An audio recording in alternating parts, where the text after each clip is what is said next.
So, like, this has been a wonderful summer for me. It's been my first summer single after coming out of an almost 5-year relationship. Wow, yeah, give it up. I love it. I love it. Because I love it so much. It's so fun to be single, and it's so easy to be single. Especially as a man. Holy shit. And I've had some pushback on this. I've had people who be like, no, Lucas, it's easy for you to be single because you look kind of like Jason Momoa. And here's the thing, I'm not going to say it's her, right? Like, that would be disingenuous. But the reason it's easy to be single, as a man, is because of other men. Because they have set the bar for emotional intimacy and common decency so fucking low. It's impossible not to look like a saint in comparison. It's wild. Like, I don't think people realize how bad it is out there. Like, I had a woman tell me that I was marriage material because I asked how she was doing.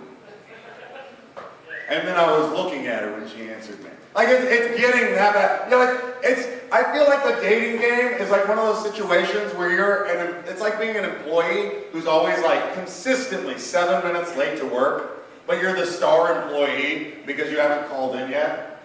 It's a weird thing. It's a weird thing. Like, honest to God, like, one of the craziest things that happened to me, I was at a club recently. I asked to buy somebody a drink. She said, no thanks. And I said, that's fine. I'll cheers you, and then I'll head out on my way. And she's like, that's cool. We cheersed. I headed out. And then she brought a group in front of me later. And then said, this man right here is 100% a gentleman. I asked him to leave. And then he left. That's how bad things are. Like, and here's the thing about that. I didn't even leave initially.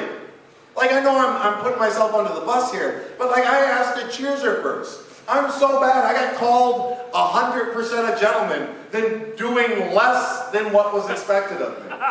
Oh my God. I'm sorry, ladies. I'm so fucking sorry. Even though it's easy to be single as a man, though, I do think it's tough to be on dating apps. I fucking hate it. Because this is the thing about dating apps, is that you have to have a pre-date date on text, just to make sure the other person's not going to kill you. You know what I mean? Yeah.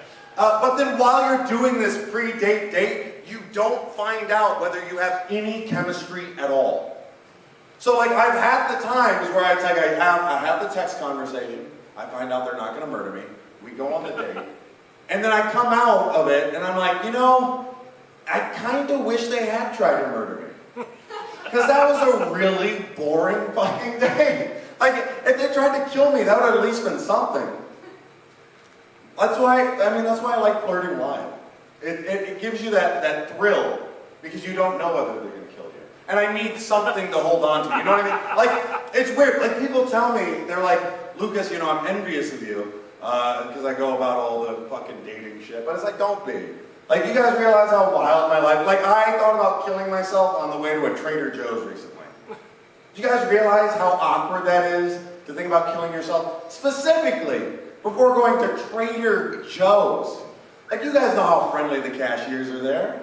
Like, without a doubt, they're going to ask me how I'm doing.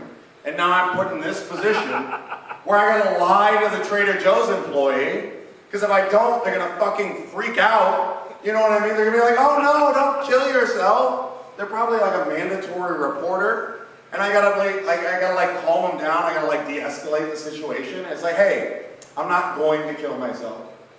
I'm just thinking about it. Those are different things. Those are wildly different things. If I was going to kill myself, I wouldn't be coming to Trader Joe's. You know what I mean? One of the grocery stores that requires you to put on pants, or at least bike shorts, you know what I mean? Like, if I was doing that badly, I would be like at a Walmart. Or one of the dirtier cup foods. You guys know the ones, don't pretend you don't. But I'm here at Trader Joe's. I'm at the place, the grocery store that indicates that I have a Whole Foods mindset, despite an Aldi's budget. I'm doing all right. And besides, look at my purchases today. These are not the purchases of someone who's going to kill themselves. I bought a facial exfoliant. If I'm buying a facial exfoliant, I'm either in a committed relationship, or I have a good skincare routine. And y'all know it's the latter. I was just talking about being single. So if you want to buy me a drink afterwards, feel free. I bought basmati rice, even though medium grain rice is cheaper, because I thought I was worth it. Ow! Yeah. And then at the end of the belt, what do we have? We have a butternut squash. You realize no one buys a butternut squash without a plan. A butternut squash is not one of those sexy pieces of produce that you can eat right before shooting yourself. We're not talking about a strawberry or a grape or a banana. We're talking about a piece of produce that commits you to answering long-term questions before it even goes into your basket. Like, do I have any olive oil at home? Is this going to be a side dish or a main dish? Am I going to have leftovers? Do I have enough Tupperware for those leftovers? Have I gathered the Tupperware from the neighbors that I gave my last butternut squash soup to? These are all going through my head before I've even set it in my basket. So when you see it on the conveyor belt, you have to realize that the butternut squash means commitment. It means I'm going to be alive at least as long as the squash is. Oh my God. Can I go off? I want to talk about Aldi's a little bit, then I'm going to get out of here. Because I do like Aldi's. I know I was kind of like the Aldi's Aldi's budget, but I think Aldi's is really fun. The thing I like about Aldi's is they're willing to sell you anything. And that's not all grocery stores do that. I used to work at a Target. We would rather throw food out than sell it to somebody too cheap. It's not like that at Aldi's. Oh no. At Aldi's, I recently bought 13 pounds of ground beef for $2.47. Wow. Yeah! And as I'm going through the checkout, the cashier's like, hey, just so you know, you have about 40 minutes to take this home and cook it. Good luck. Oh my God. What a wild thing Aldi's is. All right, thank you guys so much. I'm Lukas Ramsey.